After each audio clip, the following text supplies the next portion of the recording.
Ladies and gentlemen, welcome to a podcast that brings you the power of branding from Web3 that I know nothing about. There is a chance that the Bitcoin was invented by the NSA. I have no idea what you said, but wow. It's a great idea to aggregate and combine your identity with content, social media behavior. To Mr. Zakaria and Brabus, I mean, come on, tell me you haven't wanted one at least 1,000 times a day. You must be quite self-elevated when you hear your voice everywhere. I have a professional crush on Ahmed. Not just change the world of engagement, it will also change the world of employment. We're going into a crazy dystopian future. Wait and see what the future has to hold. Exactly.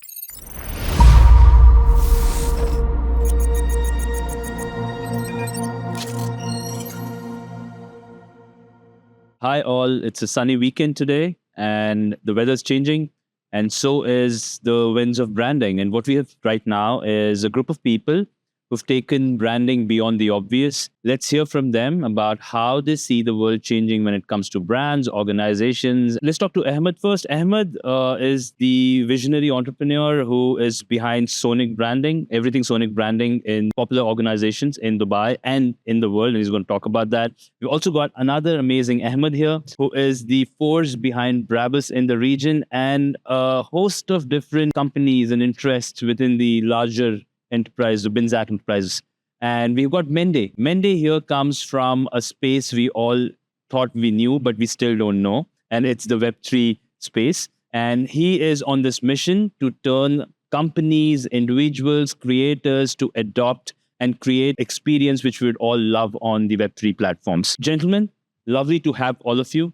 I'd love to start with getting a little brief introduction from each one of you. Speak about what you guys are doing. What are you passionate about? What brings you here on a Sunday? First of all, awesome to be with you guys together here. To my personal introduction, I'm the co-founder of the Dubai Blockchain Center, which is an entity established in 2018 to educate the people about blockchain and also the government people in UAE. It's in the Emirates Towers, and sometimes we have some education events. But what I'm more proud of right now is my startup called Bonuz, which I've been building since almost 2.5 years. And this is a Web3 project, but the target of this project is change the paradigm of how economy of the future works by adding some Web3 functionalities in. And people always think blockchain, Bitcoin, coins, this, that. No. We use blockchain as the back end because it's like the spine of the human for the trust. But we use like NFTs with vouchers, certificates, which cannot be sent. And what's our real USP is that our platform, it's actually a smart wallet where the user has an identity on-chain combined in which he merges all his social media accounts. Right. So he has a super identity. So when we are here to amplify brands, like every one of us, but in our scenario, it would be that someone goes to a restaurant or buys a product or anything, and there's a QR code. When he checks in or scans it, he gets quests to do. Post a story, follow the brand, do this, anything to help the brand to get more popular. And in UAE, we have a big problem, oversupply on restaurants, entertainment, and they're all competing and they all need influencer agencies. With me, they do not need the influencer agency because with Bonuz, every human will be the influencer because even a person with 2 followers or 5 followers has an influence and a voice. And that's what fairly can be taken out and validated and automatically scaled up on big concerts, events, and consumer products, anything you can imagine. It's quite interesting. And I'll definitely come back to you with the use case of it. Ahmed, all yours now. Well, thank you for being here, gentlemen. It's truly an honor to be amongst some incredible people. So just a little bit about myself. So my name is Ahmed Zakaria. I'm from the UAE. And how I like to describe myself is someone that tries to create things and bring opportunities to Dubai, bring opportunities to people. One of the things I'd like to talk about today pretty much is Brabus Middle East. So in 2011, I was successful enough to bring the brand over here with Brabus Germany and create something new in the market, something bespoke, something that's individual, and something that really speaks to the passion in every one of you. As kids, you either like cars or you don't, but a lot of children love cars. And for me, it was a passion growing up So to be part of the automotive industry, I think is something that I look back and I sort of kick myself. It's a dream come true. It's a dream come true. And just to see the visualization of where we are today and how we've achieved what we achieve and what we have yet to achieve in the future as well, I think is exciting. Ahmed, all yours to beat the other introductions. I have a professional crush on Ahmed. So I have no idea what you said, but wow. Okay, I'm going to try to keep mine short. So obviously, you all know me as a voice of Dubai because of the voice you hear all over Dubai and the announcements and yada yada. And it wouldn't be me on the podcast if I don't Start saying the things with my voice, like the Dubai Opera and Dubai Expo 2020 and whatever. But that's not what I'm going to talk about today. I'm going to explore a little bit more about what I actually do. I'm an entrepreneur. I'm a serial entrepreneur, I guess. I own a production house, which is one of the biggest in the region, definitely in Dubai. It's an audio post-production house where we have hundreds of other voices than me. And we do everything audio.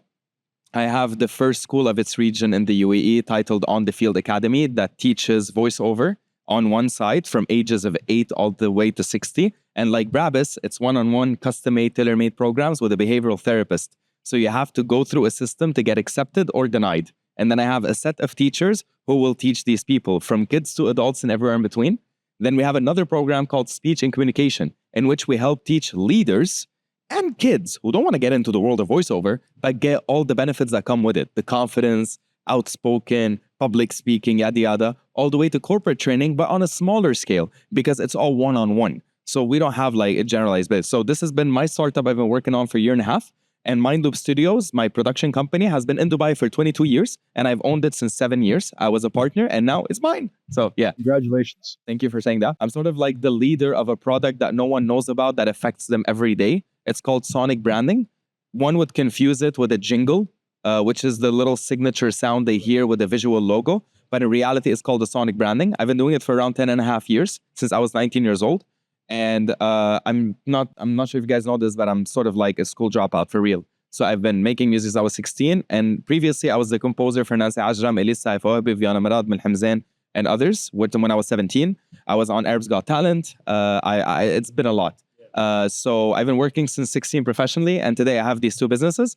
And I am extremely honored to say that I've partnered up officially with one of the, literally the biggest sonic branding agency that specializes in making music for brands globally, which I will run into the Middle East. This will take its time for me to announce because they're really big. Like if you have a Samsung phone and the second you turn it on and the little thing plays, that's them.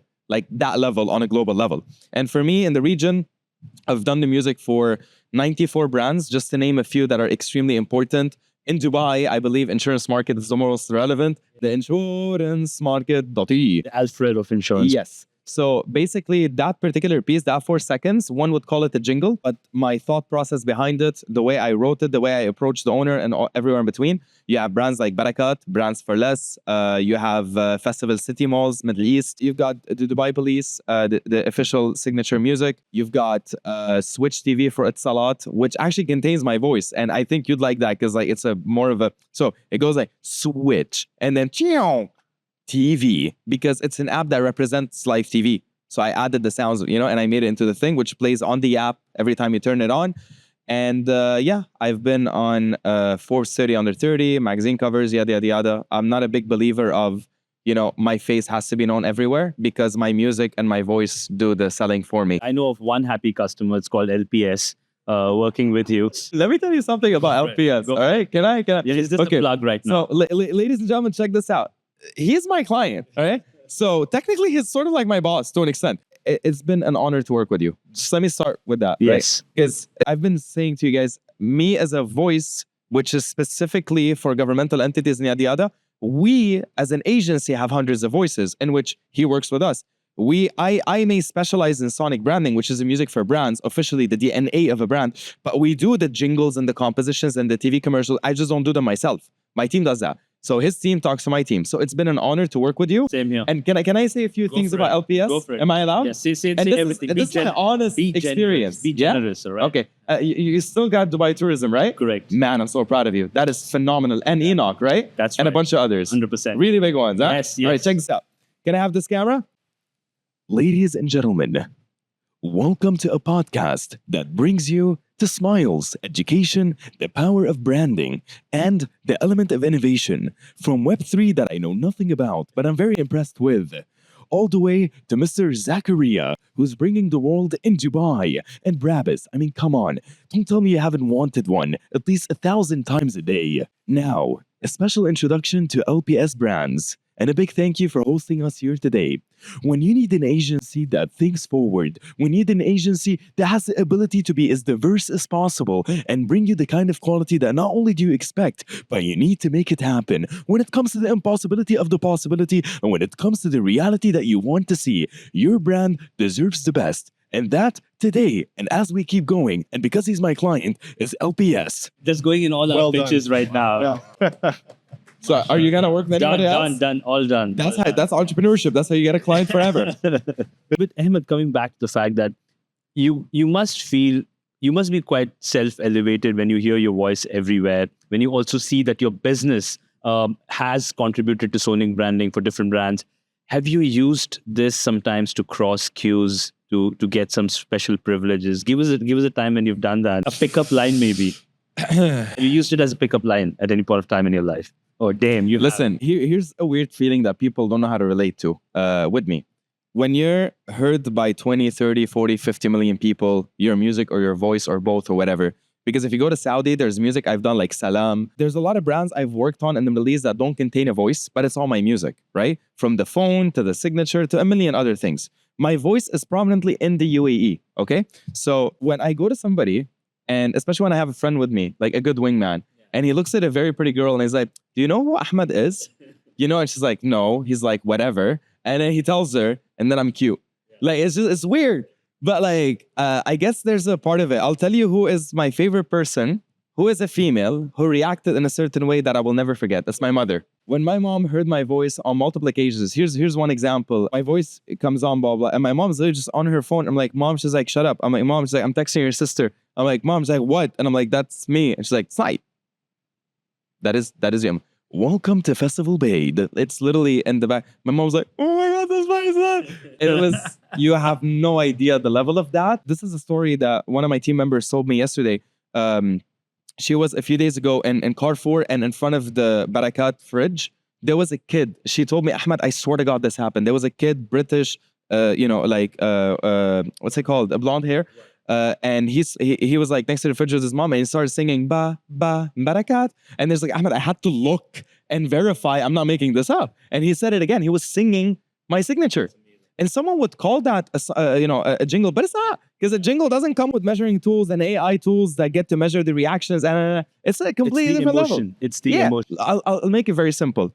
You have a Jeep, right? You've got a Jimny, and then you have a G-Class Brabus. A jingle is a Jimny, a Sonic is a G-Class Brabus, both in price, effect, value, recall, attention, and everywhere in between. So what you and your incredible team have done, Allahu Akbar alaik, and what you are innovating in, all of you incredible people, for me, I'm just a tool for you. You guys are gonna see me scoring movies in Hollywood. I'm not even making this up. Yeah. You're gonna go watch a movie like, there's Ahmed. You know what I mean? I keep inshallah, but because I have my mother's blessings and because I do good business, clean business, yada yada, and I'm just always excited about the next big thing.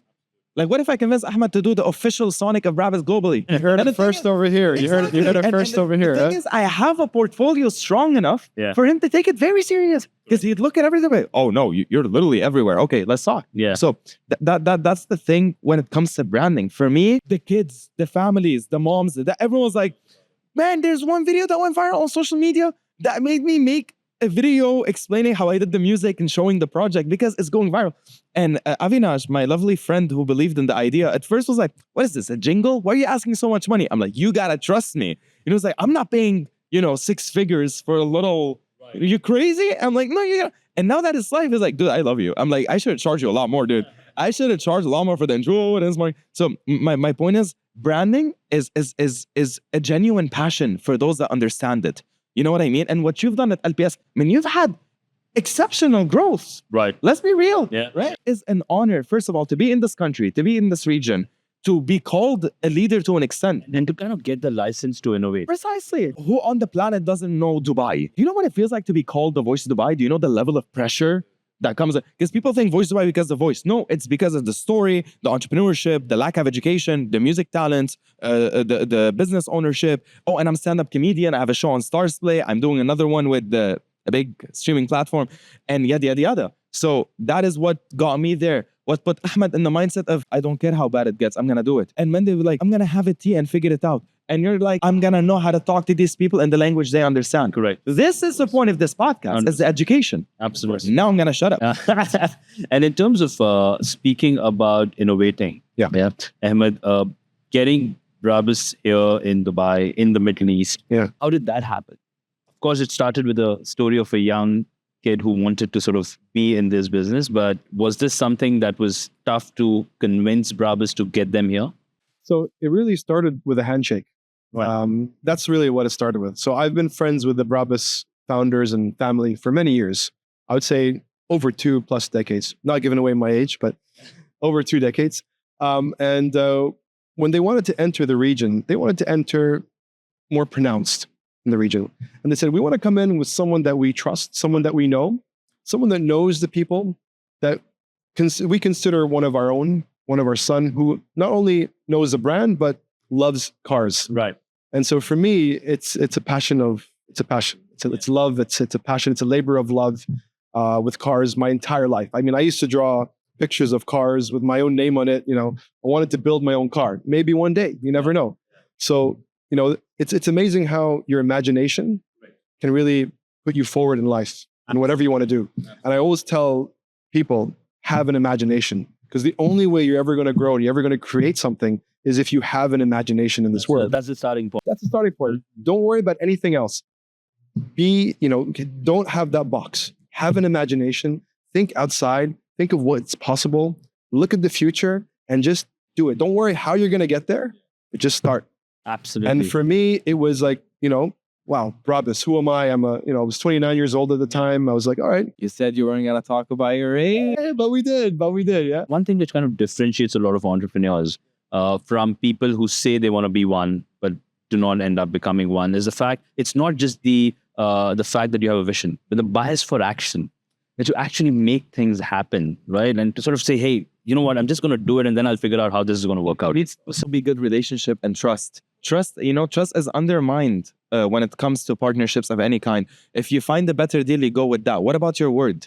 What about it's the power of your word. It's so important. Exactly. What about combining forces? What about understanding how to get there together? Why not actually say things and mean it in a world that's getting increasingly more hostile in that sector? People don't understand, I think, is you can't really teach yourself or learn to be an entrepreneur. Entrepreneur just comes by failure after failure after trying and trying. And yes, I've failed numerous times in a lot of the business that I've started. I'm sure everybody here has as well. But that's important. You've got to fail so you understand how not to fail in the future. And being an entrepreneur is really about creating something new, understanding a need that people don't know that they need. Absolutely. And then sort of delivering that. You know what I'm saying? And that's what you've done. That's what you've done. And for us, it's the same thing with Brabus. It's like, do people really need a high-end, G-Wagon with this kind of leather and wide body kit and 900 horsepower, now 1,000 horsepower, by the way? Yeah. No, but can they get it? Yes. So enter Brabus. In a way, in a mental state, they do. I mean, think about it. If I see an ad for a Juke saying, the all-new Juke, bringing in the kind of quality that you haven't even expected with innovative design, I'd be like, no, there's no way that voice or that script or that video matches. But when I say, the all-new Brabus, bringing you 1,000 brake horsepower with the designs done by you, now you're talking. You know what I mean? Now you're talking. So that's why it was needed in this region, of course, because it talks to the people in this region. You opened up a whole, opening up a whole new segment. Yeah. Opening up something which is unique, individualistic. And that's what people want, especially in the UAE. Exactly. Absolutely. I mean, it existed, but now you see it everywhere because people want to be individualistic. They want to have that special watch or that special car with the special leather, the special stitching, their monogram on the seat. Yeah. So that's what we create. We create those dreams for people. We make it a reality. A majority of people who actually adopt to premium, let's say, car tuning services would have already bought a car which is up there in terms of specifications, right? I've always wondered from a car tuning need point of view, why wouldn't car companies themselves do it? Just a question. Let's say, why wouldn't a let's say, a Mercedes or an AMG get into that? It's an extremely competitive space, isn't it? So I'll tell you. So car companies, they do that actually. So BMW does it with M. Mercedes does it with AMG. BMW is Alpine, right? Alpina, and you have the M series, which is the the high end level of it. And Mercedes does it with AMG. We're not really a tuning company per se, like standard tuning company. What we do, we take it a step further. We go into the engine. We go to the real DNA of the vehicle, the wheels. We create products for the car. We open up the displacement. The speed that we create is all about the displacement. The pistons in the vehicle, the engines. It's about creating those things and sort of really getting deep and dirty with the engine and expanding that and seeing what is the most we can put out of that engine in a proper framework and a safe framework that adheres to all rules and regulations. So we're not just a tuner that just comes in and throws something on. It's studied, it's analyzed, it's very meticulous to the detail. So not only do we do tuning, it's interior, it's exterior. We do armoring as well. We armor vehicles as well. We have a collaboration with KTM. We do motorcycles.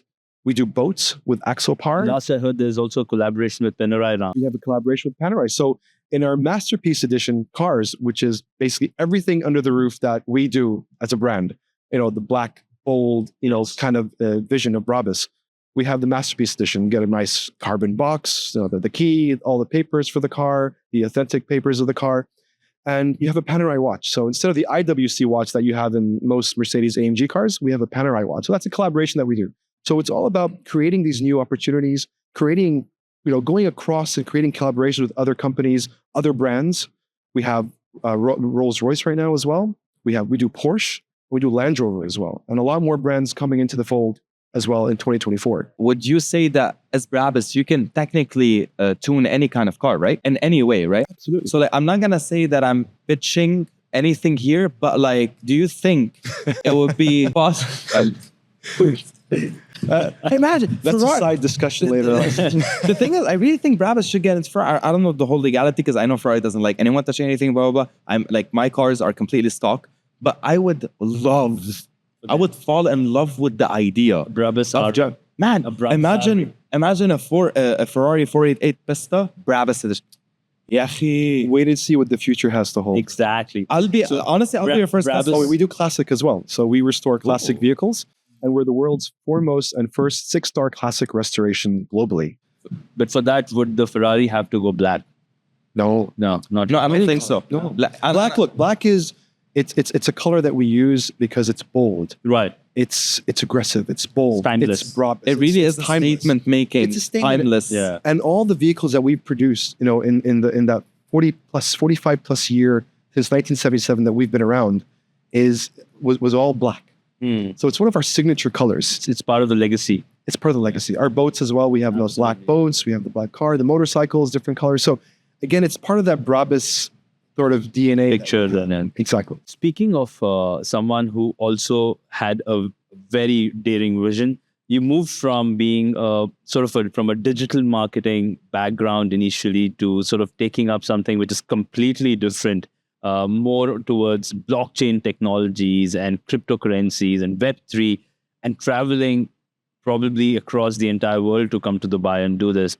How did that happen? Well, the story is that I've been 17 years in Dubai, and what brought me to Dubai was cars. I was a very professional car tuner back in Germany. All these brands Ahmed talks about, I know every one of them. Every car we built in the tuning shows in Germany, even there are 1,000 participants, will be always top 5 because of the finalization with the paints and coating and 16 colors, clear coat with holographic, airbrush in between, making cars on another level, but more optical. So I did this here. This brought me to you in 2007 because all the cars were the same.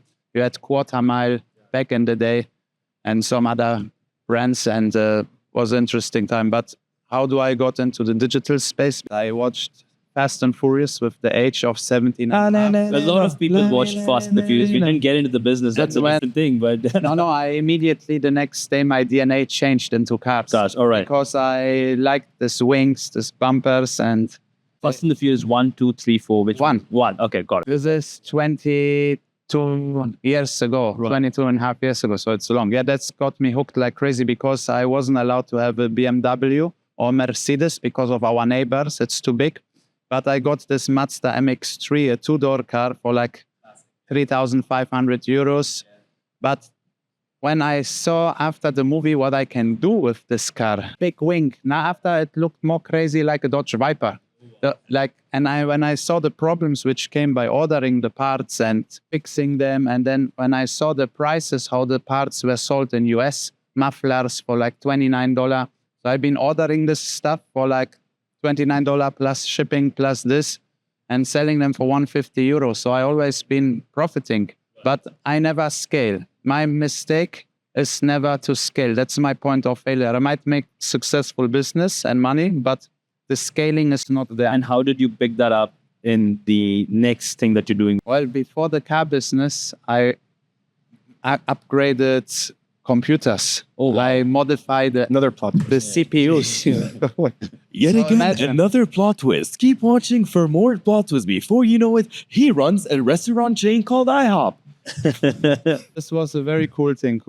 I would buy an 8 ATU, Autoteile Ungar, copper paste, 100 grams for 8 euro. And then 1 gram I will sell on 15 euro on eBay. Were you into mining at any time in terms of Bitcoin mining? And This also Ethereum mining. did you in get into 2007. cryptocurrencies because of mining, or No, because it was very easy for people to bring a lot of cash to Dubai, actually, and I assisted them to change it from cash to fiat. But now they are professional companies. But back in the day, that was all? this was 2006. Is that how FTX started as well? In that sense, like they also wanted to do the same thing. And They started with, it's called OTC, and that's what they've been doing in South Korea. And they were selling with high premiums, buying, selling, because, to transport the crypto money, you just need to have 12 or 24 words on a paper. correct. And then you just download the wallet and suddenly... Can I see yours? Do you have them on you? Can I? I have a cold storage. I'm gonna steal all. But I'm not 7 figures anymore because all my money goes into this. I'm all in. I don't accept any money. I only accept investors and people who I like. So a lot of 6-figure people who want to come in, I don't maybe give them 4 figures. I'm crazy like this, but it's very important to mention because this is not just a company or a startup. This is my life mission because I believe it's going to not just change the world of engagement, it will also change the world of employment. Why? Because kids play World of Warcraft, Fortnite, all those games. But now imagine for us creators, if we have our community and now every time they repost something from us or retweet something or whatever we do, they get points in a system which gives them money. And then they suddenly start taking our content, re-editing it with an AI prompt, which they can learn easily and get more points. And we send them per action 5 cents, 10 cents, 5 cents. And then the people in the poor countries, because they have the identity linked to the socials and to a wallet, suddenly make money and amplify us. And we pay maybe $20, $50 per month, but we get so much amplification. And this is the future of engagement coming. And this way, people in the poverty in the third world, they can actually make a living. Mende, the thing is that Web3 businesses have, I think there's a common novel concept, sort of mind approach to businesses, right? They all want to be novel. Every Web3 business wants to sort of solve something which is a life mission. What is it that it never translates into reality? Why do you think? What are the bottlenecks of a Web3 business? Very easy to say, because the route of this business and this type of entrepreneurship is different. In usual businesses, people first have an idea, then they plan the idea, then they start building it, then they raise money. Maybe they will have some customers and then they raise money in the traditional route. In crypto, because tokens are very liquid assets, you can immediately change something and have it. It's very liquid. People first have an idea, vision, idea, then they create an amazing website, story, and then they can already launch the token. It's so easy to launch. It takes me 5 minutes if I want to do it. How does a business survive this sort of? Might not survive. They raise the money and then they start doing the research how to build the project. Then they start. So there's a white paper first. There's a white paper first. Then they see people if they like the white paper, and then they invest. and then the business starts. The best way to describe it, easy, is for everyone to watch this series on Netflix. It's called Bitcoin. It's the perfect example how some guys who are like shady already and a bit broke, they just copy pasted another project, the white paper, changed the name, replaced with Google, and how they raised 40 million for a product which needs to be very, very regulated, because it's a credit card which can spend the crypto money towards the credit card portal. But back in 2018, this was not possible. And a lot of projects are coming up like this because a lot of the people who raise the money are kids. They don't have any experience. They didn't fail. Do you know how many times I failed? With this copper paste, I buy 100 grams for €8. I sell 1 gram for €15 on eBay, and I never scale. I'm 16. I don't know. I make more money than everyone because where I'm from, everyone is a worker. People, they don't think about having a company. They're having a job. Instead of 14, I have €3,000, and now they get BMW M3 or some big engine because now they can afford, and that's their life, weekend. For me, this is not dreamers. That's why when I saw Dubai, and my uncle filming here, and I see all the cars, all the red Ferraris, all these cars, I really thought, okay, let's go to Dubai. And I shipped my Mercedes over here, which was very nice candy airbrush, Lexani wheels, very sexy, So when you come with this, it's like the same way like you can always showcase your product, Ahmed, by making that beautiful voice. I can't do it, but I will train it from today. Because I do have a school, so you're welcome to, apply. I'll apply here, right? He sold the school, he sold the branding, he sold the voice. All of them is done. Can you sell some cars? Believe it or not, I'm pretty good. Yeah. It's very impressive. It's when he does amazing. this because everybody always relates to whatever they hear. But I feel sorry for his ex-girlfriends, because they'll always get a little bit. They're always here. That is actually a fact. That is a fact, by the way. That is a fact. No, but it's amazing story. But how I came into this, because I just see so many problems. Right. And the tokens, we did not launch a token yet. We might launch later, but after the users, because it's important to get the product working.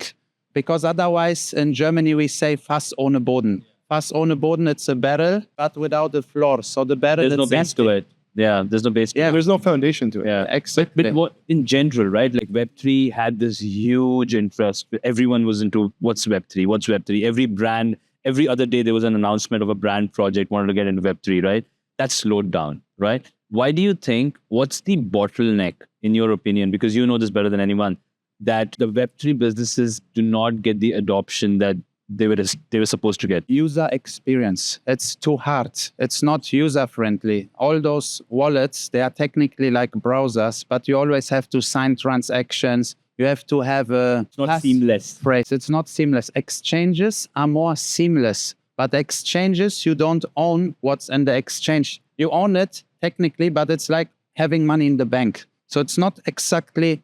It is your money, but if it goes down, it's like a FTX situation. But they have the social login. You log in with Google, which you're familiar with. But now in Web3, we have also social logins. For example, in Bonuz, we have something, you log in with your Google or Apple ID, and you have the wallet linked to it, but you don't need to have another MetaMask. It's like a MetaMask, but more simple. It's non-custodial. We use smart account wallets. Now the wallets, they are like in a way that users don't pay gas fees.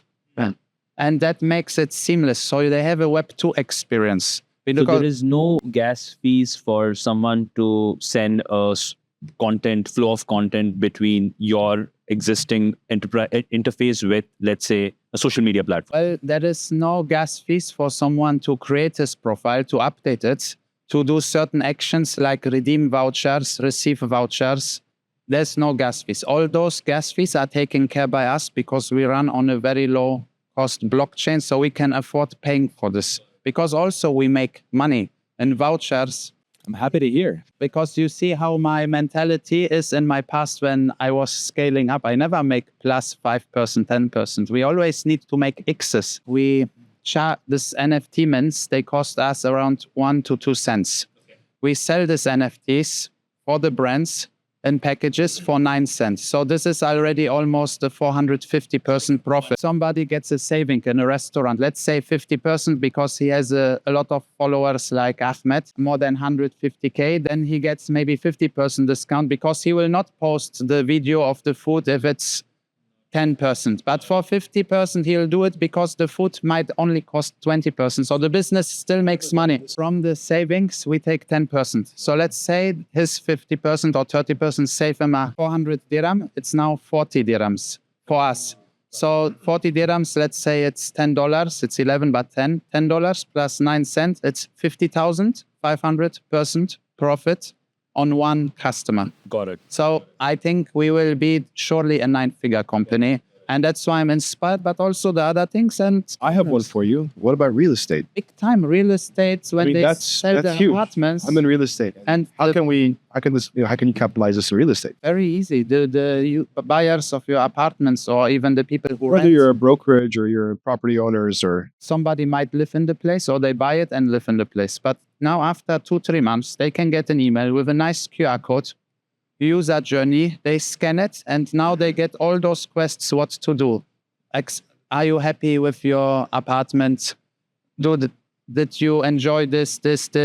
He knows this is a good customer. They added value to us. Now they have a yearly event, and because they can now filter the people better because it's also on-chain, they can just invite them and build the perfect community. There is a need for sure, 100%. but I think my own opinion is the community is still not built.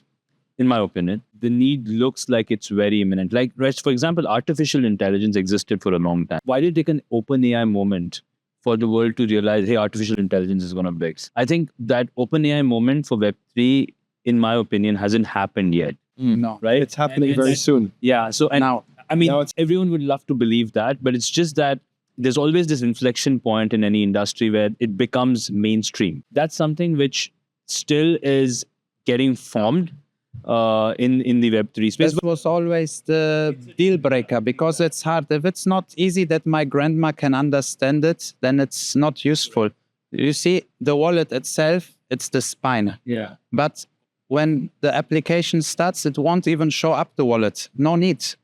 Just you put socials, you have a QR code, you go to make your nails for a lady, take picture, and you get something. It's the user journey, I think, is what you're talking about as well. It's like, why is Apple successful today? Because of the user journey, how simple it is, how seamless it is to use, and how clean it is to use. You know how every iPhone has the same like camera when you take a photo, which I saw a video about. It's the guy who is an audio engineer and sound designer in Apple had a camera of his own and it made that sound. And he just put it there. And then the big management were like, yeah, we're going to stick to that. And to this day, it's the exact same sound. So the user experience, sound and music or whatever plays a big role. How do you start from something which doesn't exist? Take a brand, take its values and personality. So I go into studying the company, blah, blah. Now, I don't want to give up too many trade secrets here, but let's just say the way I do it shot me to number one for a genuine reason. And it's not me who says, oh my God, I'm number one. It's my portfolio.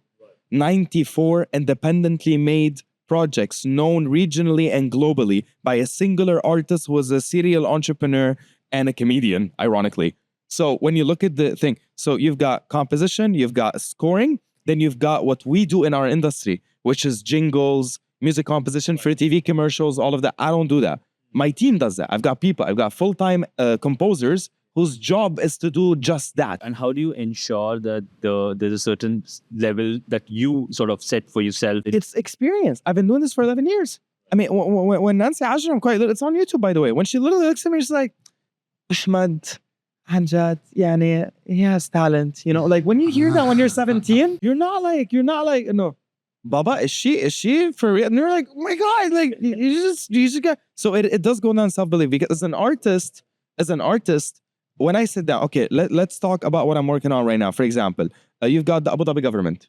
When you hear it, when you see the thing with the visual logo, it's specifically for the statistics center. So Abu Dhabi statistics, to be very specific on the project. Because to them, they're trying to understand better of, okay, how can this be categorized as a sonic branding that is separate from a jingle or a composition? When you look at all that, combine all the main elements from all of those and make it about the brand is what makes sonic branding. Got it. But it's such a vague term and a vague thing in Correct. this part of the world. Yes. When I began doing it, and I was literally a kid, Yeah. So similar to how his vision began, me too. I looked at my mom and I'm like, because I had one job for like 3.5 months and I was fired. Genuinely, I was 19. It was my first job ever after my car accident. So after I got fired from that job and I was a freelancer, a friend of mine just looked me in the eye. He was a very close friend of mine. He's a Marathi. I love him, bottom of my heart. He straight in the eye and he said, why don't you do the pa-da-pa-pa-pa, I'm loving it. I'm like, that's McDonald's. He's like, yeah, but did I tell you it's McDonald's? So a lot of people say, that's McDonald's jingle. No, if you look it up online, that piece was sold for $7 million.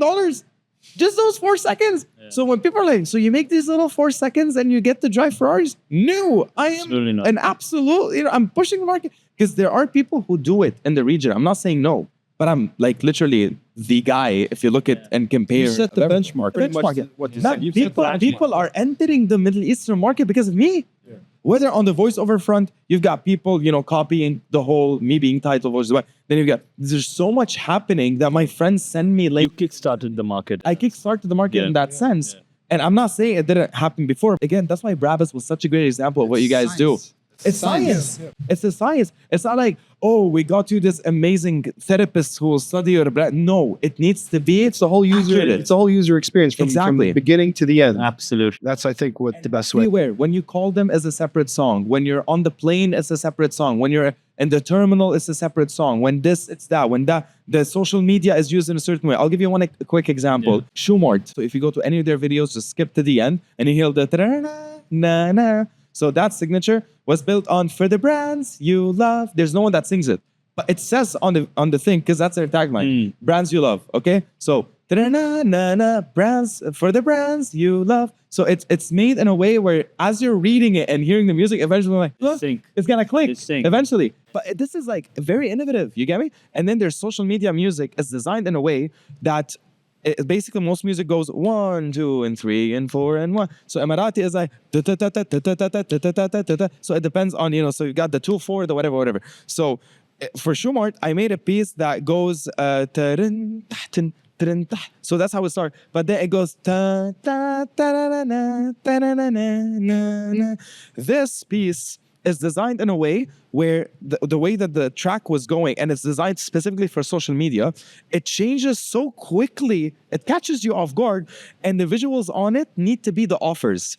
New shoes, 30% off, Ramadan sale, Eid sale. So instead of just putting out these videos with some online whatever music, this particular piece is designed to make you go, hypnotize you. This is something which I think everyone needs to understand. It's not a single piece that you produce for a brand. It's a complete portfolio, actually taking the brand to another dimension. There's so much going on behind the scenes. And as a package, people remember the 4 seconds, for sure. The signature, the jingle, whatever they want to call it. But in reality, it's a massive journey. It's crazy. So I'll tell you this. It takes 3 to 6 months to finalize and deliver a sonic branding. It takes upwards to a year to implement it. What you're doing is pretty much putting the soul into the product. Yes. You do is making the Mercedes to Brabus, but in voice. I like how he thinks. One interesting thing that I had to hear about Brabus in particular was that it sort of shifted as soon as the younger generation of Brabus sort of came into fore. They moved away from just looking at cars from, as you rightly said, just from a tuning perspective to a more luxury individualization sort of a business. And one thing which kind of struck me there was the fact that they looked at these 6 elements of what Brabus experience should stand for. Like one of them happens to be the fact that Brabus needs to be black. Black is so important to them. How do you see the entire Brabus experience, right? From how does that differentiate the brand compared to, let's say, any other brand which perhaps is trying to do the same thing? We understand our customer. We understand the customer. We understand what the customer wants. And we go a step further where we sort of integrate ourselves with that customer. We become that customer. And we try to integrate in every aspect of that customer's life. So Brabus is not just, we're going to sell you the car. No, it's a long journey. It's a long journey. So we can go cross into different segments. What's the journey like? You walk with them from day one and you understand what they like. You understand what their needs are. You understand what it makes them happy. Yeah. You take them through, you walk them through, you say, fine, what colors do you like? What type of leather do you like? What is something that makes you happy on a day-to-day basis? And you just start from that perspective. So you build that personal relationship with the customer. And then you walk them through sort of our DNA. What is the Brabus DNA? The smell, the touch, the feel of the product. Soon the sound. Yeah, exactly, the sound. What's the craziest request you've ever had? A lady walked in with a very unique color handbag and said, I want my interior to be the same color and the exterior of the car the same color. So we did that. Oh, wow. Okay. So, I mean, it's pretty much whatever you want can be done with Brabus. It's really individualist. It's how it makes you feel. So you look at the person, what does that person want to feel like driving our car? They want to feel special. They want to feel important. They want to feel loved, right? They want to feel that they own the road. So for us, that is kind of the image that we project onto our customers. And then they walk into our boutique or to our showroom and say, you know what? I like this color. I like this stitching. We have a variety of stitchings, variety of colors that you can use, variety of carbon fiber that you can use. Every aspect is customizable in a Brabus. That's the beauty of it. That's so bespoke. You won't find one Brabus like the other. That's the beauty of what it's like. There's a certain movement towards electric cars. Do you see Brabus or some similar businesses being relevant in an electric car era? Absolutely. I mean, I'll give you an example. Look at the quartz watch and look at the automatic watch. Right. Which one is more relevant today? Which one has more value today? Right. So again, you can think of, yes, the electric world is coming in.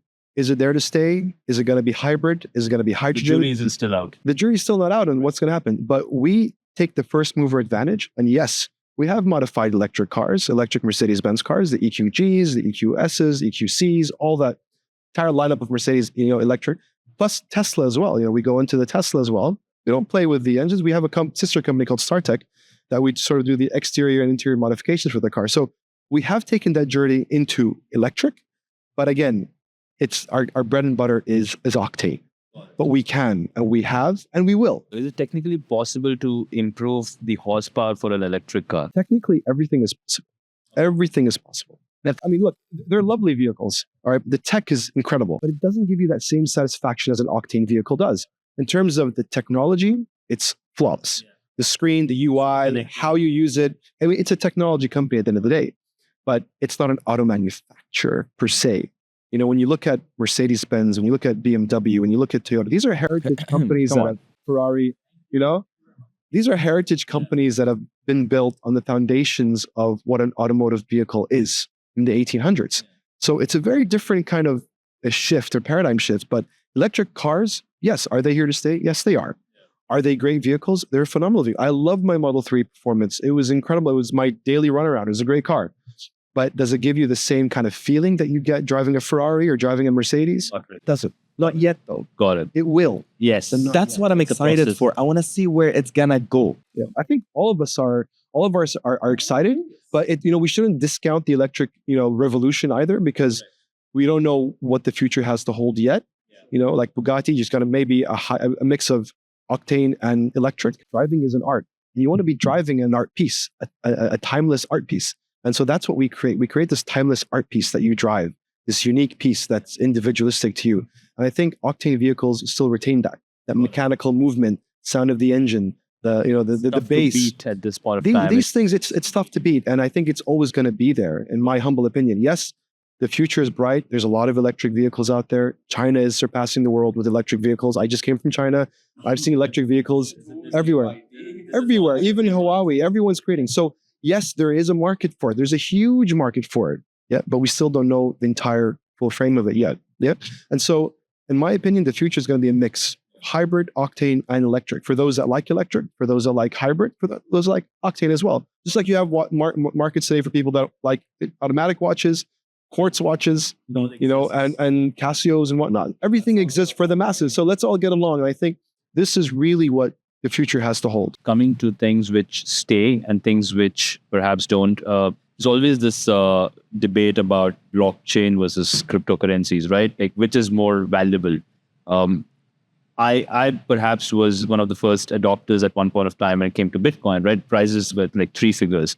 But at this point, 2011. Yeah, exactly. But I think over a period of time, I realized that I was living a fairly unrealistic romantic idea when it comes to cryptocurrency, in my humble opinion, because when you're trying to strive for decentralization from a cryptocurrency, from a financial point of view, you also need to be controlled by a purely decentralized power players, but it's not.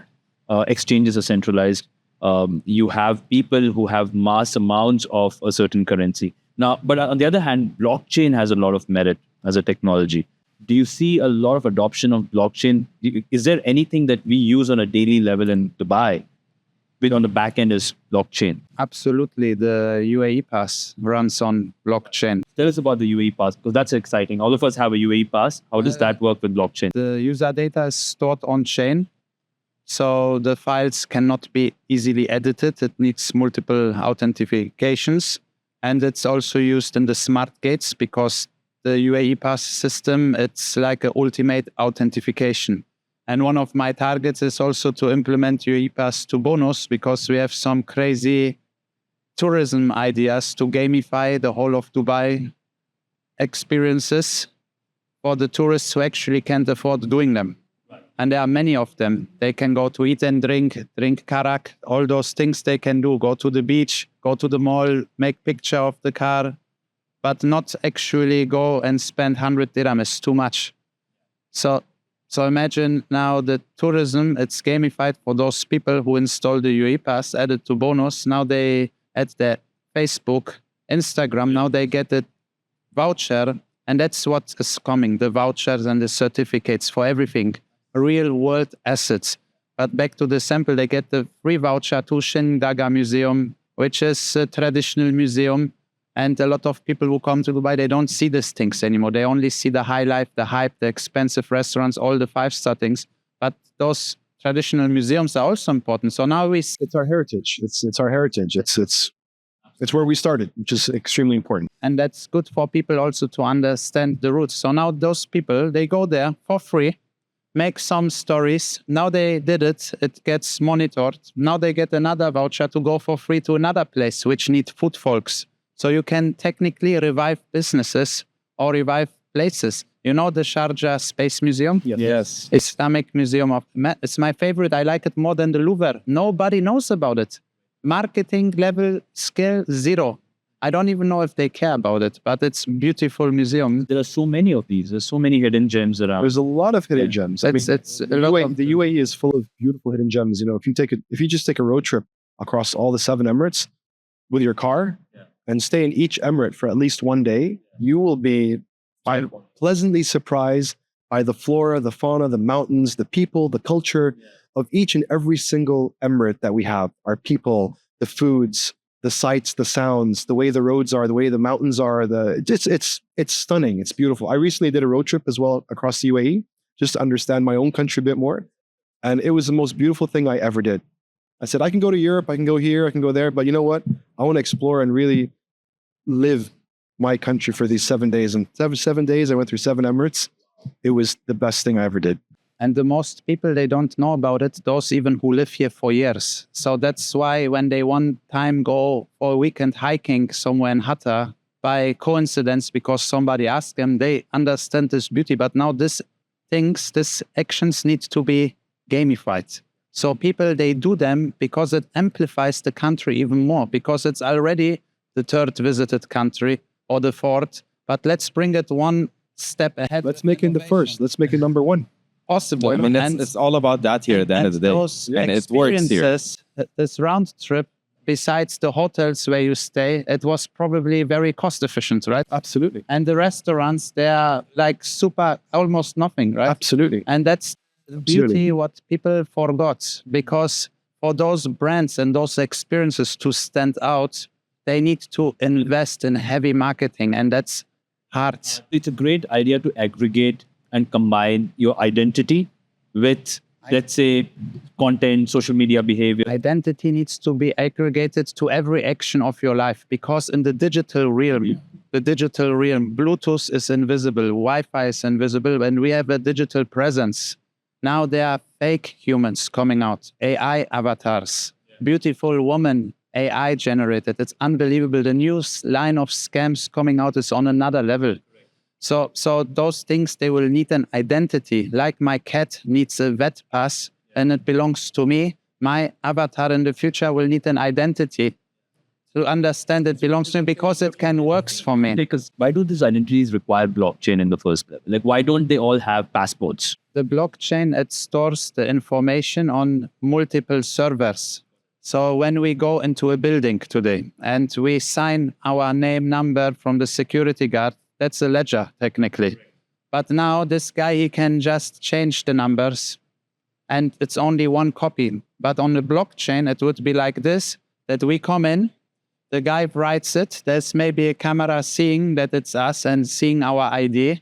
Now, as soon as he wrote, the confirmation is that we physically in the spot. So it's multiple sources. So that's basically proof of agreement across everyone, saying that this person actually did technically, it. that's what they call a consensus mechanism. And there are different ones. And QR codes with GPS coordinates, with the identity mix, that's good. Even cars in the future, you will not need keys.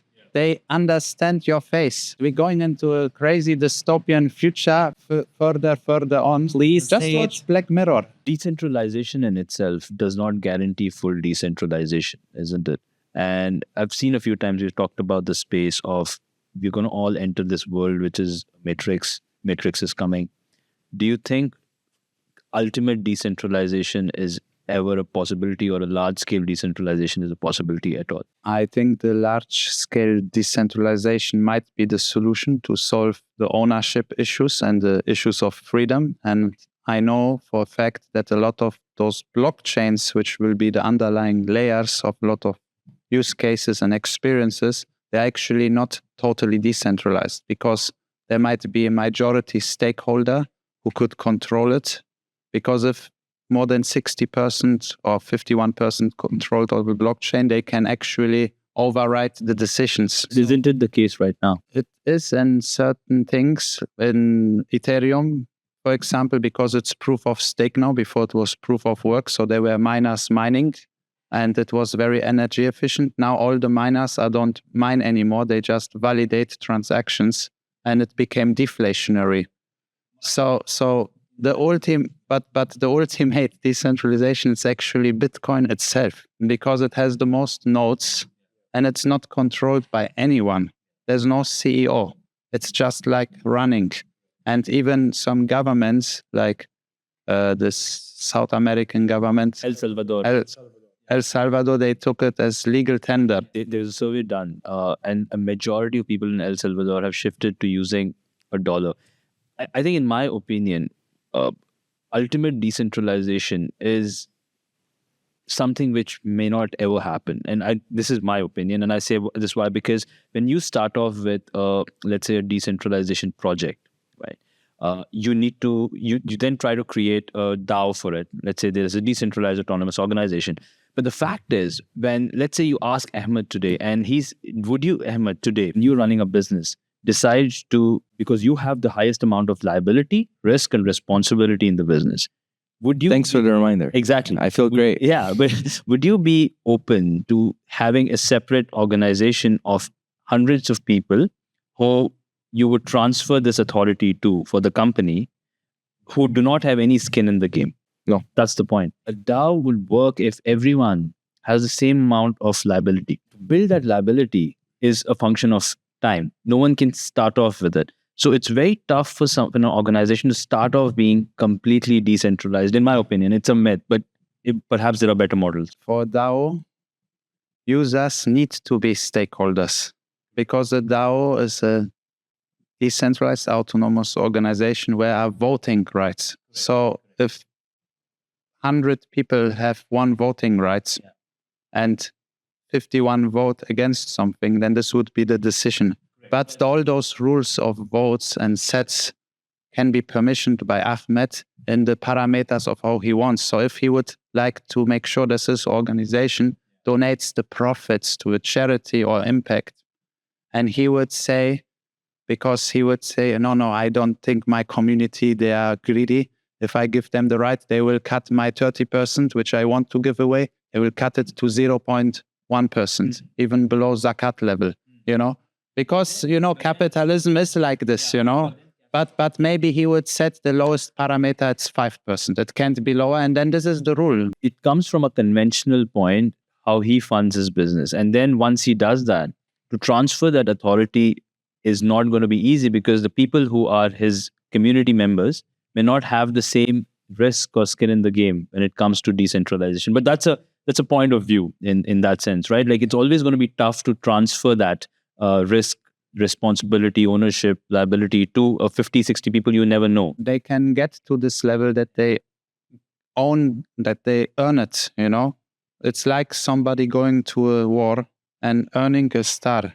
But maybe this person went to a war and he slept and he was sick the whole time. Then he came back, he didn't get star. He could choose the right people, and that's the beauty. And then they would have a ranking. And this could come not in a form of an NFT, which could be gated, because it's like the medal, you know, the certificates. That's the future. And for blockchain, I think on the Bitcoin blockchain, the next big thing will be the real world assets. Right. And if they will be coming, if they come in for properties, there's layer 2s coming now on Bitcoin. Like Polygon. Stored, no, that's an Ethereum. Okay. Like Polygon, but in a Bitcoin. In Bitcoin as well. Because it has the ultimate decentralization. All those layer 2s on Ethereum, most of them, they still have a master key. Right.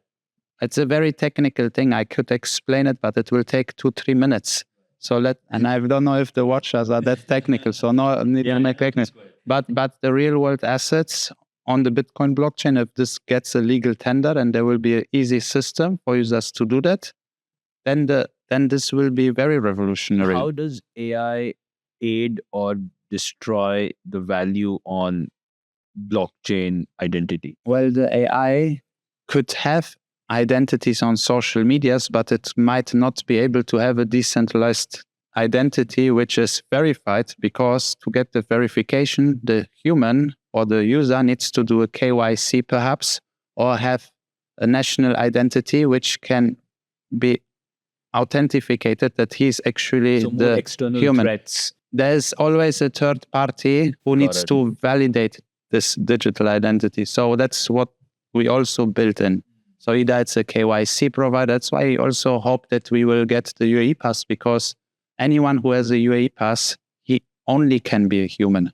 For sure, my cat cannot have a UAEPass. I think the right realistic solution is the middle paths, right? Like you find something which is already heavily verified and you combine that with a decentralized function to it. And I think that's going to sort of take it to the next level. And AI is perhaps going to sort of aid it, or there's going to be external threat. Yes, because also when people meet on social media, they don't meet with their identities. They meet the user at Mende, which might look interesting, but maybe he's not exactly the human.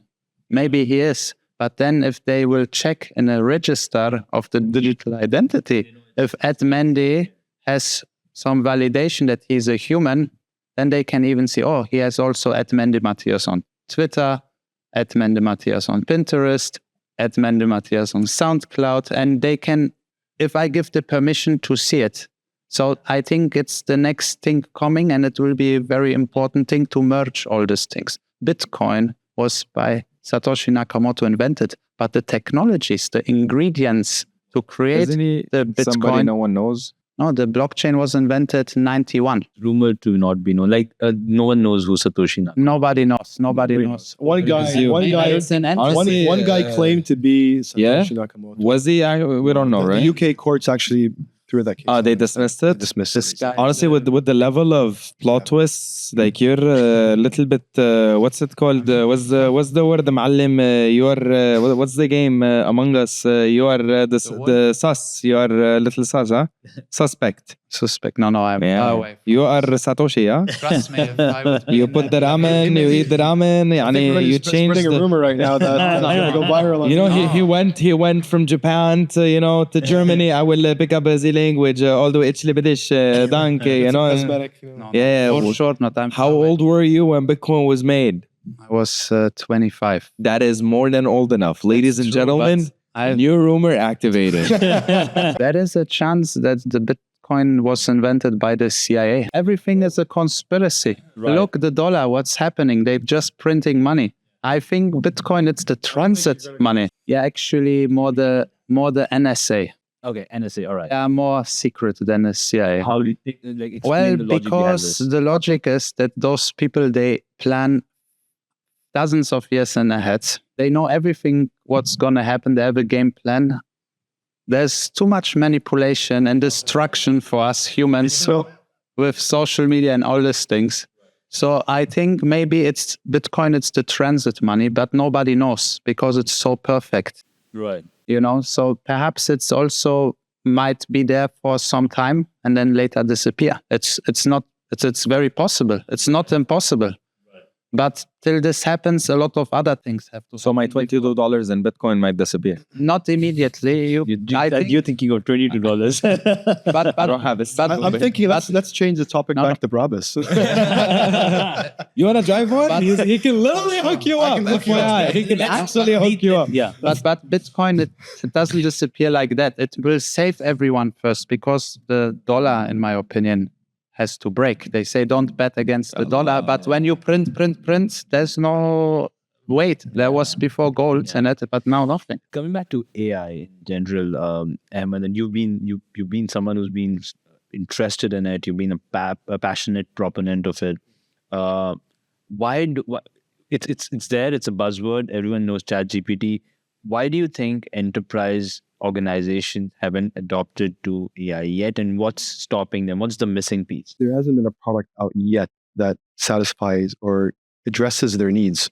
And so that's where we come in right now. We're addressing these needs. Our platform emphasizes on flexibility, security, sovereignty, while also anchoring in robust security for the organization or the sovereign itself. So that's, I think, the level that companies and organizations have not yet seen. What are the specific needs which, let's say, a ChatGPT doesn't fulfill? For example, ChatGPT isn't good at math. Okay. So you have various different LLMs. You have over thousands of LLMs today. Every day there's a new LLM. Every day there's a new LLM. Right. Some countries have their own LLMs, right? Australia has their own. Certain countries have their own. Then you have orchestration level, right? It sits on top of that. And then you have us, which is enterprise level. It sort of sits on the top of everything and sort of goes in and doesn't fade out with new technologies or whatnot, sort of enhances that. So we come in and we provide digital workers, we provide digital avatars. And so that's kind of where the future is going, where it's not more just you're talking to an IVR, but you're talking actually to someone that understands you, or a bot that understands you. Improving tremendously where it's, number one, it's seamless and it's responsive and it's learning as well. So not only is it gonna understand, it's gonna know you, know your AR voice versus real voice. What do you think? I'm not worried about it, and I really mean this. Let me come to you from an artistic perspective. I'll give you an idea. Call this a high tone, mid tone, low tone. Okay, I'm gonna do stuff that are exclusively known in the country, so that at least you have relevant stuff. This is a high tone. You know it on Cobone, Nature Valley. Be one with nature. Fun in the sun. Go to cobone.com. This tone is designed for any kind of elements that go all the way up. But then in Arabic, right? So let me go a little bit down. Nature Valley, kun wahad ma tabi'a. So I have that little high sort of energy, okay? And then if I go in the middle, it's like, Ittisalat together matters.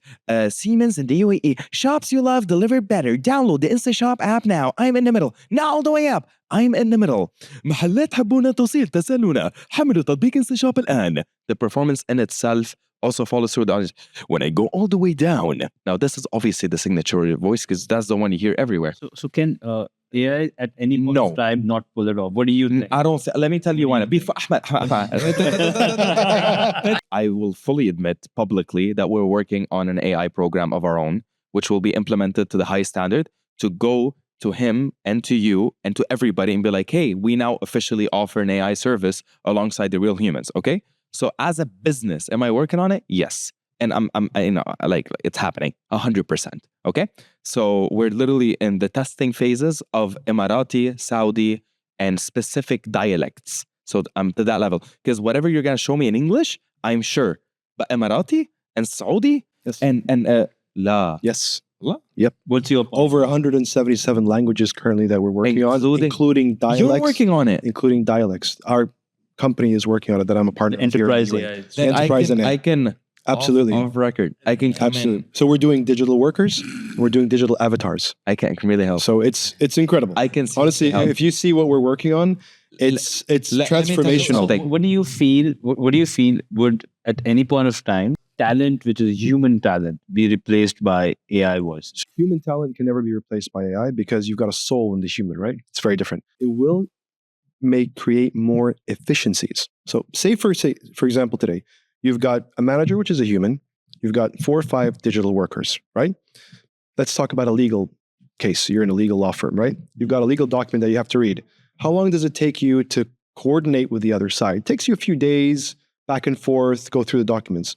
If you had those digital workers, each worker is versed in a specific field or a specific legal, specialization. It's number one, it's about efficiency, number one, and efficiency on time. So it's time effective as well. So if I upload that document, the 150-page legal document, it's going to take you guys maybe a few days to go back and forth and read and whatnot. It takes them 8 seconds.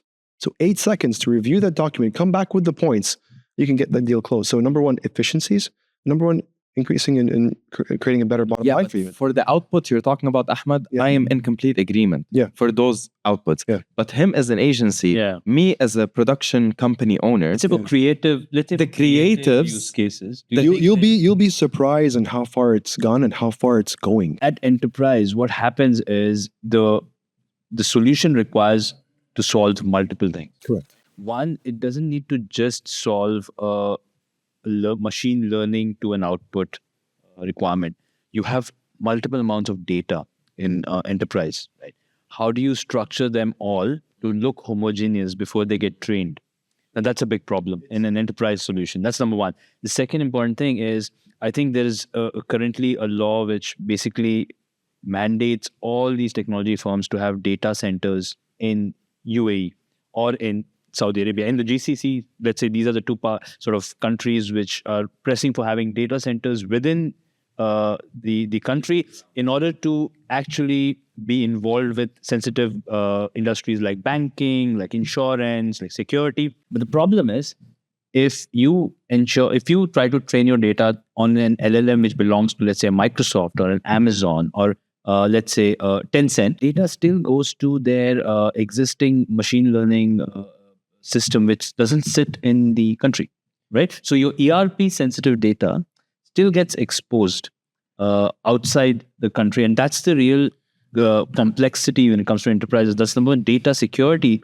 And how do you structure this data to be homogeneous for learning? Number one, data privacy is the most important thing. And that's why enterprise level comes in. And so this sits on your own network, which is different than sitting on any other server, any other place. And so it's collecting the data from your own network itself. And so what happens is this individual or this person, you onboard this person as a full-time, as you would a normal person. You give it a training of 1 to 2 weeks as you would a normal person. And that model starts to learn and understand. So you can go back and say, you know what, that document I sent you 4 weeks ago or 4 months ago, could you pull it out and give me clause number 5 that we spoke about some litigation in some country?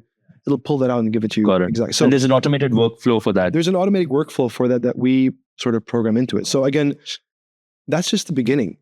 I mean, just imagine a few years from now or a few months from now, what's going to happen. So it's incredibly impressive. Do you think they would have some role to play in creative pursuits? I mean, that's my question. No, not in decision making. Not in decision making. Not yet in this. Never. Let's say for your school. Yeah. Okay, that's tutor. the point. A that's tutor the point. would be an AI tutor, not a No. In our school, we are literally about the person. Meaning we spend a week to 2 weeks creating reports on their personality and character and traumas and many other things I can't talk about before we even create their program. For example, there is this very famous story about a woman who actually found out, the Google search engine AI found out she was pregnant even before she was detected pregnant. What I'm trying to say is that an AI proponent would, and I'm not saying I'm one, but I'm saying an AI proponent would actually say that all those things would be something which would be possible. I mean, the intelligence just keeps getting better.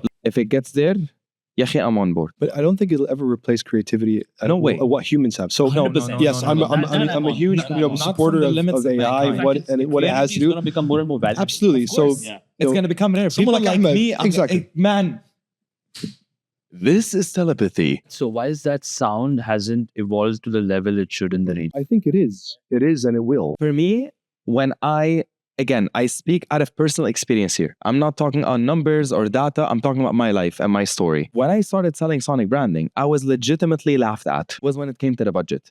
No one saw that coming. I would tell you that to this day, it's still immature in a way. I'm not saying it's not coming. I am literally putting in 110% to make sure it does. It's the fast-paced elements of the GCC. It's the fast pace. Okay, how fast can we have it? How fast can we implement it? Sonic branding is a baby. It takes time. It's like building a Brabus, man. It's exactly the same. So I don't want sonic branding to be a mainstream product because God knows many people tried throughout the journey, hell me included. The way it makes me feel is human because it's produced by a human who knows exactly what they're doing. This entire establishment to have an entire sound sonic universe, and I literally mean universe because the adaptation touch points are endless. You got announcements, you got something that will affect millions of people, guide them, take them through a journey, you call me. You got a case study that is emotional, that requires actual real acting, you call me. Long story short, talent, guys, is truly beyond. It's human. It's human. And everyone will always want that. Art will never go away. But if AI is willing to empower us as artists, as a business, I'm all in.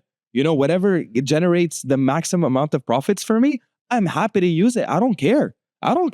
I'm a businessman. The purpose is to enable you more. Precisely. And that's what AI is going to be doing. It's not going to be replacing you. It's going to be enabling you to do your job much better. As entrepreneurs, you know, life's hell most of the time. It's like, it's so glamorous. It's hell, habibi, okay? It's horrible. It's always greener on the other side. Ahmed, you mentioned about AI. It seems that you're extremely passionate about its adoption. Give us an example of how you've seen AI being adopted, especially among enterprise organizations. They're adopted in many different facets, basically, where you can adopt and have digital workers control certain aspects of business and sort of support the business. So it will never replace the human, but it actually enhances productivity for the human manager and overall enhances productivity and efficiency for the company and the bottom line of the organization at the end of the day as well.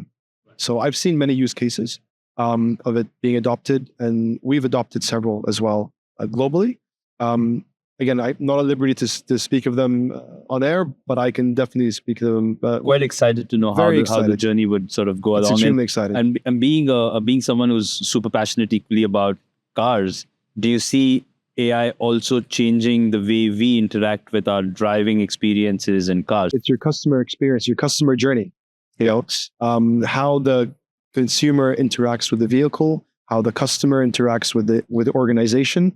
All that's going to change with AI. It'll never replace the human. Let me just make sure, and I say that several times, but it's going to enhance that productivity. It'll enhance that sort of relationship with the customer. And is in this sort of a scenario where driverless cars are going to be a reality in the UAE, and Ahmed would probably be the first one to try one. Seems like it.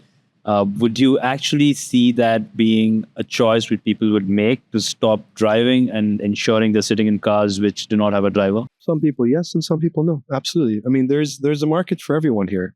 There's a market for people that want, you know, an octane vehicle. Like I said earlier, there's market for people that want electric vehicle. There's people that want to be able to commute from Dubai to Abu Dhabi using a helicopter or using a vectorcopter.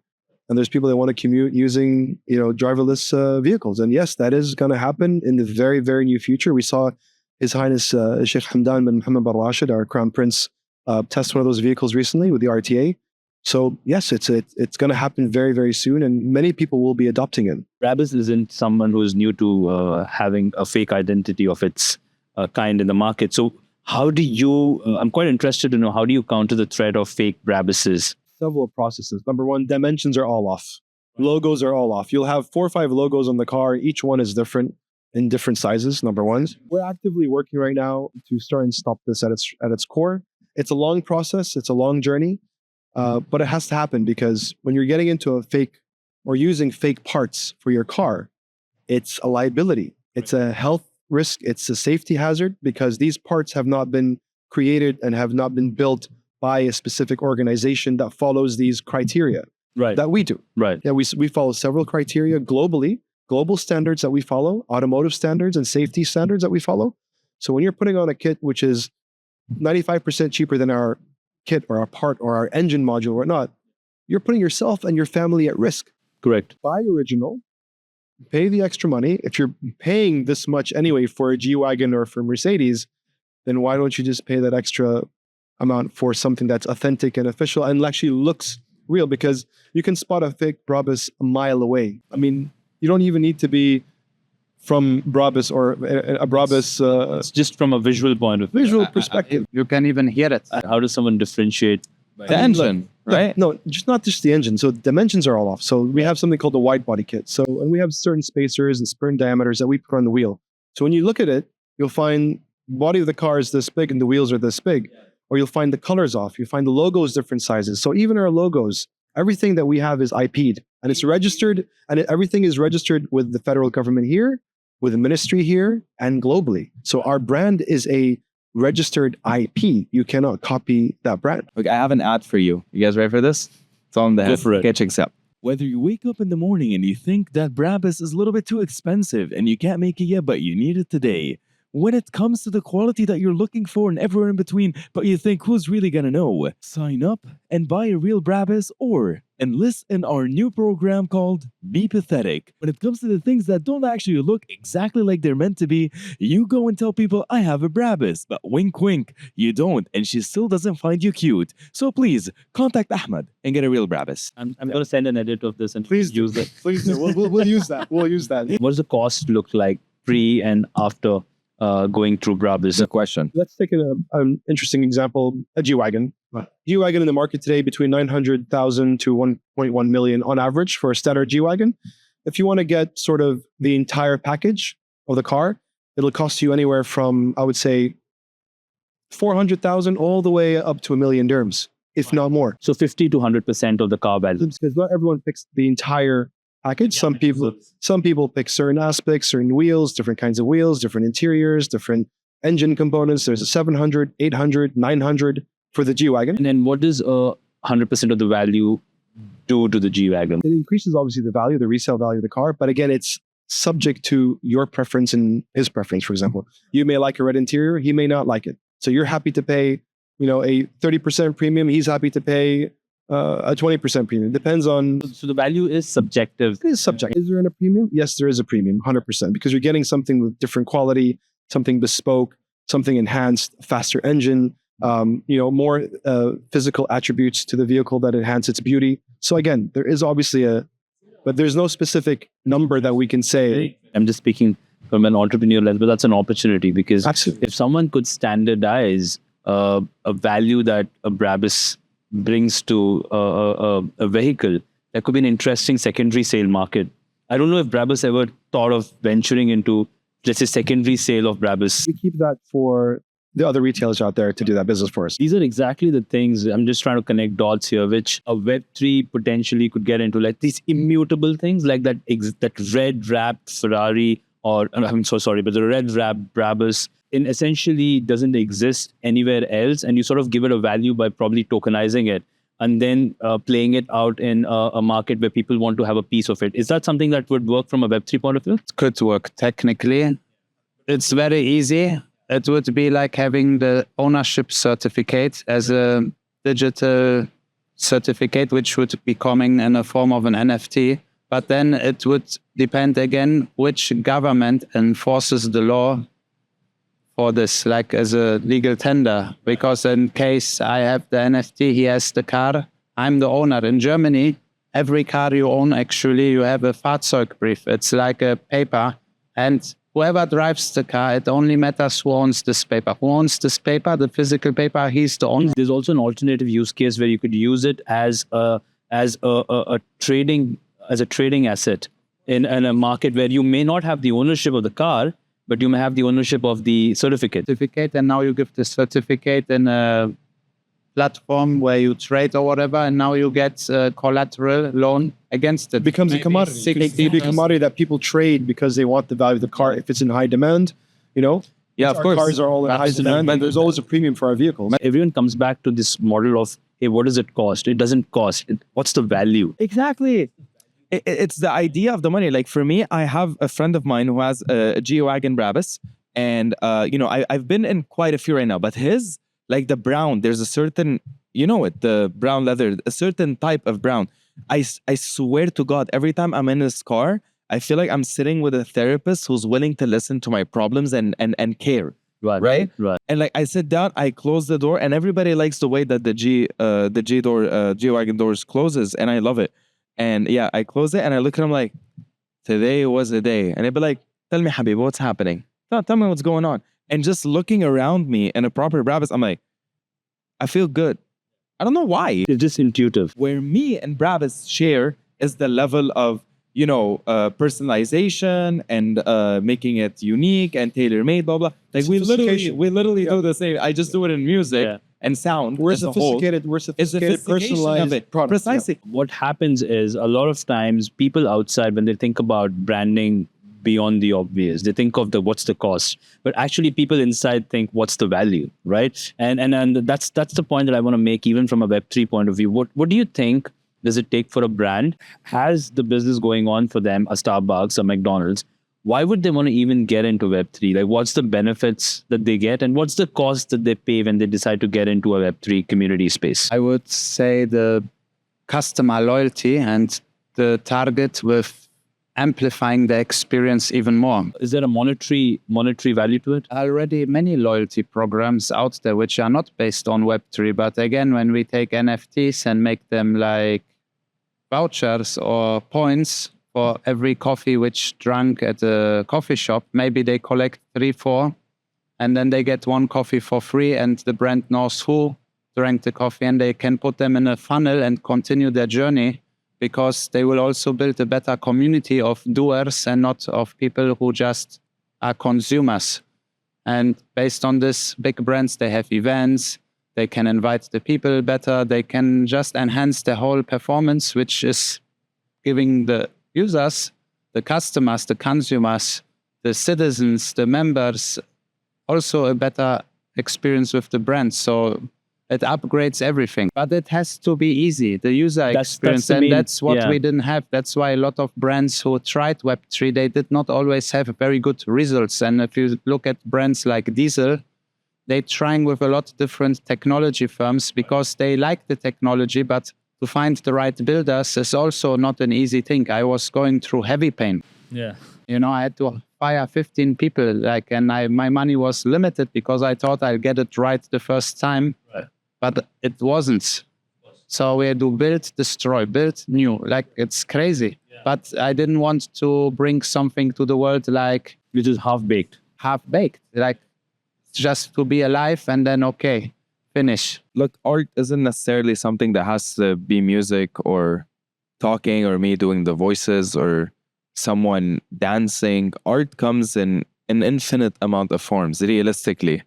Art is infinite. Everything is cooking. Absolutely. Is definitely art. Even how you my God. You want to talk about this right now? No, let's not talk about when I'm starving, we're all starving. Yeah, same here. But then coming back to the fact that Dubai, right? Dubai is a city, melting pot, cultural melting pot, amazing legacy, history, great 200 nationalities. Yeah, exactly. Phenomenal. Hospitable attitude. I always wonder, when would that time be when the next big musical superstar is going to come from Dubai? What do you think structurally the city needs to do, or the region needs to do to bring that over? I think it would be way bigger than that, first of all, because first thing is the UAE government helps a lot with artists. There's no lack of talent in the city.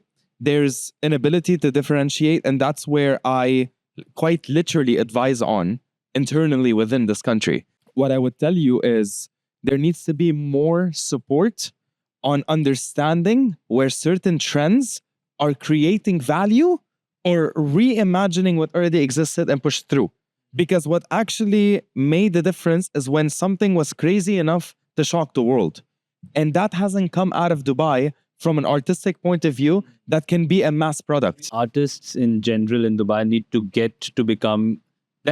to stop being susceptible to any and every trend and start finding their identity. My point is, art is infinite, but artists are finite. Right. That's it. That's the reality.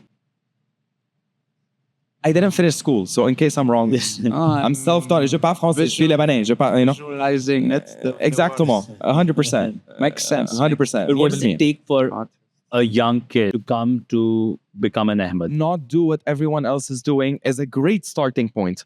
Why am I a comedian and a sonic branding specialist, literally #1 in the region, multiple business owner, yada, yada, yada? Because throughout all of that, what I don't do is look at what others are doing. Build on your imagination. Precise. Build on that. Yeah, I think you've been a proponent of very early in your career and your entrepreneurial journey about last mile solutions. Correct. Yugo was a very, very interesting business. And I've always felt, and I'm sure you felt living in Dubai, that why shouldn't we have walkways all around the city connecting important points directly to our home? Why doesn't a new property actually advertise the fact that, hey, there's a temperature control walkway which is they're connected to the expanding metro? now, Yeah. obviously. But We know that. I'd love to hear from Ahmed. What's the possibility of something like that? Is that a solution, or is the e-scooters a better solution? I'll tell you, the possibilities for Dubai is endless. And all I can tell you is you haven't seen anything yet. Right. That's all I can Swear tell to you. God, man. So what Dubai has yet on the table is mind-boggling. Right. It's incredible. Give us some examples. You can't, man, I right? can't give you the example. Yeah. Like it's about knowing Dubai's story and seeing Dubai, growing up here and living here and being from here. I've been privileged enough to see the city grow from, two-way highway on Sheikh Zayed Road to what it is today, to the Palm Jabal Ali, to everything. Right. And that was unimaginable back then. You couldn't imagine that. And to see where the pace of where the city is going, we haven't even touched the iceberg yet. So Dubai's journey is incredible. Right. And wait and see what they're going to build. Whether it's what you're talking about, these walkways that you're talking about, it's incredible. Dubai's journey has just started. Man. Right. And to add something on top to it, because he couldn't say it, there's something called the UAE Vision 2071. Right. Which is a centennial, Right. And 100 year. And when you see what's planned in there, you think that we're going into the science It's fiction unreal. world, It's unreal. Elysium level. Yeah. And I'm so proud to be. Yeah. We are all proud to And be. it's We're all proud. It's an honor. It's moving yeah. forward here, No, I mean, Other for me, stuffs. I don't think I Even can. even for me, I have Dude, do you know- flexibility in technology. Look, the governments in Europe, everything goes backwards. 100%. I saw legitimately, and my mother and brother and many other people can corroborate the story. I saw the ruler of Dubai before I met him. I saw the ruler of Dubai within the first few days of being here by complete mistakes walk. And I'm like, oh, mom, look. And my brother looks me straight in the eye, who's been here for a very long time, and says, I've never in my life, I've been here 20 years, never in my life, and you've been here a few, and my mom looked at me, she's like, your future's gonna be, and That was a sign. everything was a sign, everything. Because for me, it's not like, where do I want to go? Do I want to go to France or the US where we have family, Germany, or Dubai, because that's where my family is spread out. And I decided Dubai because it was obvious. As an artist, you think I would have made what I made of myself here. I am leading Sonic branding. Dude, I really, really know how to sell brands the idea in ways nobody can even imagine and pull it through. And that's because of what Dubai allowed me to do. For me, my contribution to Dubai from an artistic point of view is not something anyone could have bought. It was a driven force from within me.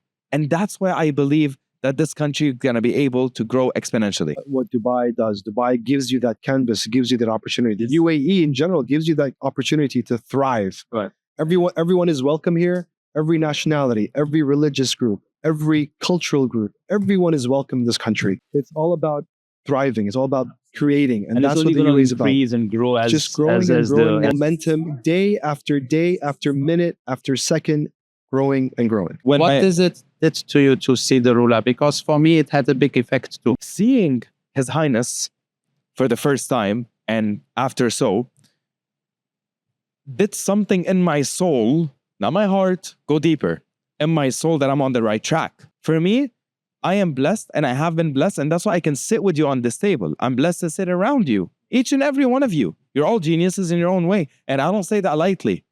I really don't. You're the future. You're the businessman. You're an incredible host. And by the way, he owns an actual agency. You know, this guy's got like 20 plus people. He's very humble, by the way. He's like, I'm here to host. Big guy, by the way, big guy. And, artist. You see the diversification of life and where Dubai and beyond in the UAE, okay, from Abu Dhabi to Ajman, whatever, all of those things can complete each other in a certain way. So no matter where I come from, I decide internally and inherently and spiritually where I want to be. That is the power of the human condition, called and known as the human experience. So, gentlemen, that's a wrap. It was a great pleasure having all of you. We started by discussing about how brands can be taken to the next level beyond the obvious, but kind of ventured into interesting spaces, sonic branding, artificial intelligence, about how cryptocurrencies versus blockchain, how does decentralization, where does that end? We also spoke about a few things about how Dubai is that unparalleled place in this world at this point of time. It's a great pleasure speaking to all of you. Thank you very much and hope to do this again. One last thing. We didn't talk about you. Can you give us a little bit more about you before we, ladies and gentlemen, I know we've taken a lot of your time, but come on. He was such an incredible host. Can I ask you a question? Sure. Okay, so you have an agency called LPS. That's right. Okay, can you tell me what your vision was for it? What you do today? Now, I know because we work together, I know you have Dubai Tourism, which is an incredible client. Very proud of you. You've got, you got a lot on your plate. Can you just tell us a little bit about you? Yeah, sure. I got into the space of setting up a creative marketing agency 10 years ago. I never came from the space. I came from marketing background on the other side of the table. I thought it was easy. It never is. So went through 10 years of trying to find a space for LPS. We started out by being a PR agency, tanked in 2 years, realized that we can't break the network agencies out of it. That was when something very interesting was happening. It was called social media. And no one was thinking in that direction. So we decided to start by giving them things which no one else could, or agencies could never do that, by actually giving them things like 2 videos per month or 3 videos per month. And agencies would be like, it's going to take me 3 months to build a video. How are you doing this in a month? But then over a period of time, that was the novelty which kind of made us get a lot of adoption. I realized one thing. I think I would never be able to be the biggest agency when I walk into a room of agencies. I knew that, right? So I ended up deciding to be the agency which does the most unique things in the room. So when everyone was laughing at TikTok being this dance platform, we got into it in mid-2020, became the first creative partners for TikTok in the region, and also became one of the first agencies to get a government brand on TikTok, which is Dubai Silicon Oasis. And then over a period of time, things got built, and we realized that building agency is not different from building a startup. You start, you break something which exists, you disrupt, and you build something. And then over a period of 2 times, when everyone else who was trying to ignore you becomes big, you start getting into that space, and then you move to something else. So at this point of time, we are an integrated agency. We do a lot of work across brands, across countries. But then we also have a smaller gaming outfit where we're trying to sort of get brands to put campaigns on live streams on Twitch and YouTube. And then we also have a technology arm to do enterprise implementation. We partners with Microsoft. And then we're also trying to build a no-code AI platform. So yeah, I think the future is for people who are creating things which no one else has ever seen. Thank you so much for sharing a little bit about you, sir. Yeah, take care. Thank you.